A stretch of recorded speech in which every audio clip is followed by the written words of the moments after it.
मनुष्य को हजारों चिंताएं होती हैं, किंतु उन चिंताओं के मध्य 4 चिंताएं ऐसी हैं जो तलवार की धार के समान अत्यंत तीक्ष्ण हैं। यथा नीच व्यक्ति से प्राप्त अपमान की चिंता, भूख से पीड़ित पत्नी की चिंता, अनुरागहीन भार्या की चिंता तथा कार्य में स्वाभाविक रूप से उत्पन्न अवरोध की चिंता। ये मनुष्य के मर्मस्थल पर तलवार की धार के समान कष्ट पहुंचाती हैं। अनुकूल पुत्र, अर्थक्री विद्या, आरोग्य शरीर, सत्संगति तथा मनोनुकूल वशवर्तिनी पत्नी, ये 5 पुरुष के दुख को समूल नष्ट करने में समर्थ हैं।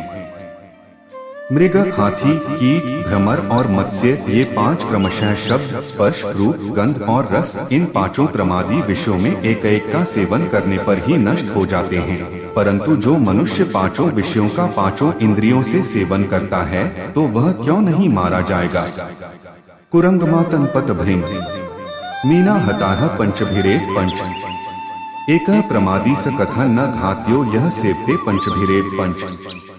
धैर्यरहित वृक्ष स्वभाव वाले, गतिहीन, मलिन वस्त्राच्छादित और अनाहूत, बिना बुलाए सभा उत्सवादि में उपस्थित होने वाले, ये 5 प्रकार के ब्राह्मण बृहस्पति के समान होने पर भी पूजे नहीं जाते हैं। आयु, कर्म, धन, विद्या और मृत्यु, ये 5 जन्म से ही सुनिश्चित रहते हैं। आयु कर्म च वित्तं च विद्या निधनमेव च, पंचैतानि विविच्यन्ते जायमानस्य देहिनः। मेघ की छाया, दुष्ट का प्रेम, पर नारी का साथ, यौवन और धन, ये 5 अस्थिर हैं। संसार में प्राणी का जीवित रहना अस्थिर है, उसका धन और यौवन अस्थिर है तथा उसके स्त्री पुत्र आदि अस्थिर हैं, किंतु उसका धर्म, कीर्ति और यश चिरस्थायी होता है। अभ्रच्छाया खले प्रीतियः पर नारीषु संगतियः, पंचैते यस्थिरा भावा यौवनानि धनानि च अस्थिरं जीवितं लोके अस्थिरं धन यौवन। अस्थिरं पुत्रदाराद्य धर्मः कीर्तिर्यशः स्थिरम्। 100 वर्ष का जीवन भी बहुत कम है, क्योंकि परिमित आयु का आधा भाग रात्रियों में ही व्यतीत हो जाता है। शेष बचे हुए समय का आधा भाग व्याधि, दुख तथा वृद्धावस्था में निष्क्रियता के कारण व्यतीत हो जाता है।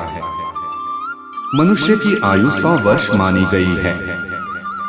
आयु का आधा भाग रात्रियों में ही समाप्त हो जाता है।